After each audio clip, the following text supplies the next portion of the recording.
Over the past week, we've been talking about Morphe filing for bankruptcy and closing all their stores in the US and even one other Canadian stores. Not only were the Morphe store employees affected, but a lot of the brands that Morphe sells within their stores were also majorly affected. We heard from the owner of Suva Beauty, who disclosed that even though their brand is one of the best sellers for Morphe, they weren't told anything. If you don't know, we've been selling in Morphe worldwide in all of their stores since 2019, and we're actually one of the top brands in Morphe. And here are some of the other brands they carry. So in the past month or so, we've been seeing a lot of people, specifically Morphe staff, posting about what's been happening. And just to let you know, as a brand sold in Morphe, we knew nothing about this. We also heard from the founder of Playa Beauty. There's currently a lawsuit against Morphe from Playa, accusing them of not holding up to their end of the deal and not making them enough money. We also now know that beauty influencers are among of some of Morphe's largest unsecured debts. We have James Charles being owed $2.1 million, Jaclyn being owed a little over $2 million, and Jeffree Star being owed $1.4 million. When these numbers first came out, a lot of us thought, well, does this mean that these influencers were some secret investor in the brand, and that's why they were always pushing Morphe so heavily?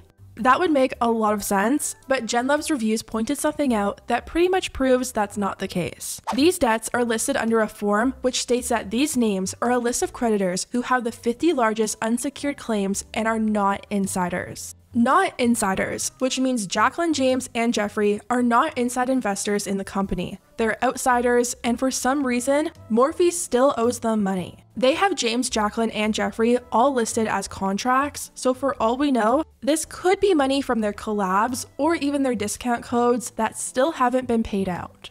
Now, ever since news broke about Morphe filing for the bankruptcy, a lot of people have been wondering if any of the other brands under Forma would also be filing independently. Besides Morphe and Morphe 2, Forma also carries Lipstick Queen, Bad Habit, which apparently Emma Chamberlain was the face of, Playa, and Jaclyn Cosmetics. Since Forma clearly has some type of ownership over these brands, it would make sense if we start to see them also file for bankruptcy. After all, we did see Jaclyn's products being sold for up to 70% off and shipped off to discount stores like TJ Maxx and Winners. Well, the other day, Jaclyn Cosmetics officially filed for bankruptcy. On the 12th of this month, Jaclyn Cosmetics filed in Delaware for Chapter 11 bankruptcy. I think a lot of us saw this coming. It's no secret that Forma owns Jaclyn's brand. I think a lot of people just assumed that Jaclyn was the sole owner of her brand, and since she has a really good relationship with Linda, she just got a deal to sell her stuff in Morphe. It's kind of like Suva Beauty. They have a deal with Morphe to sell their products in the Morphe store and on their website,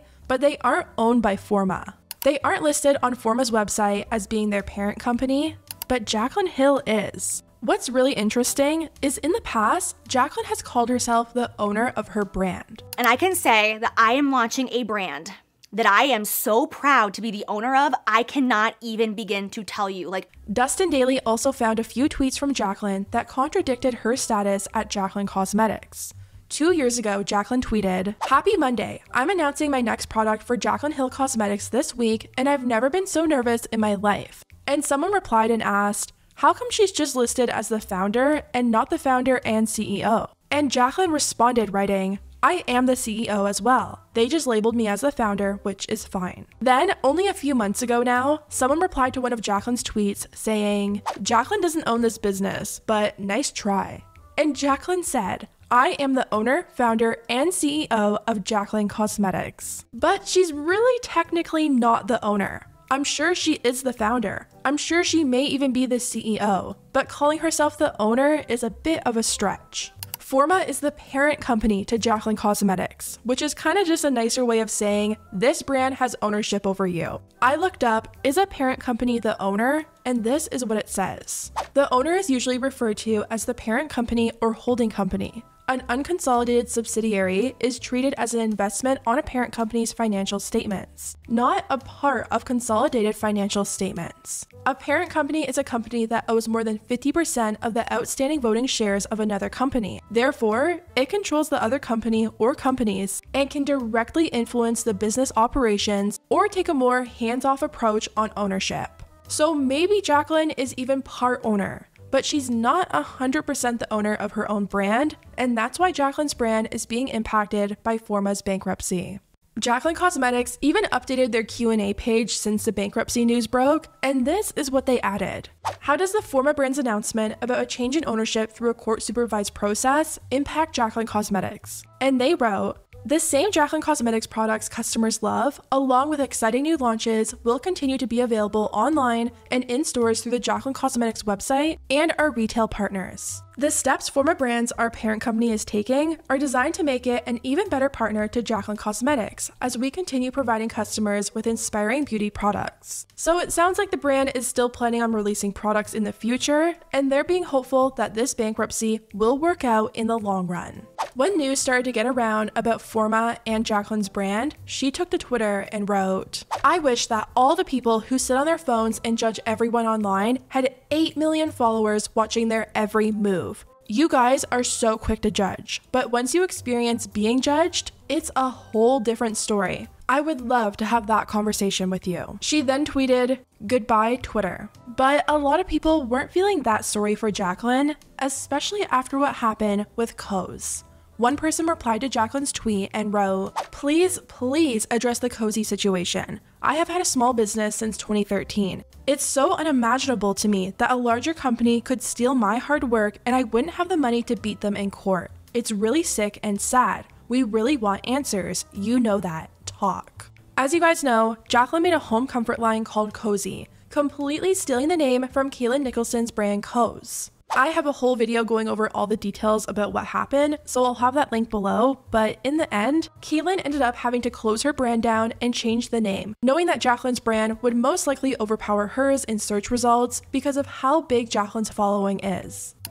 Was a bigger worry for me is that the brand recognition itself, when you saw the word Coz, would no longer be Kaylin. It would not like Coz Kaylin, it would become Coz this creator or Coz this brand, and you would forget kind of about this brand. Not to mention, if someone's walking around with a sweater like this, or I'm walking around with a sweater like this, someone might think I'm repping that brand, you know, if they don't know about my brand. This happened all the way back in November, and Jaclyn has still yet to address anything. Every day, her Cozy Instagram account is filled with comments like, "Still nothing? Almost 2 months later and have no apology?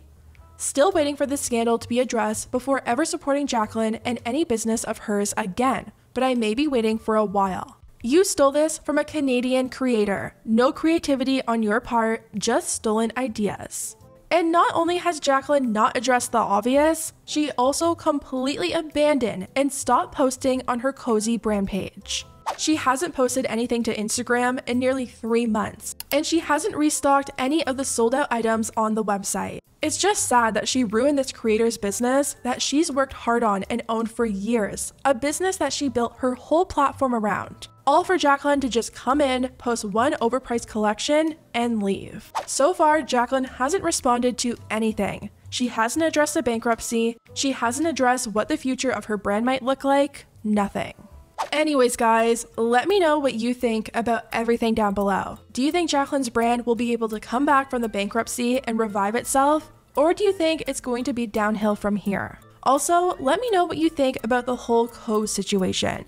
Should Jaclyn come out and address the name? And do you think she should do the right thing and apologize to Kaylin and officially change the name of her brand? Let me know, and I'll see you next time.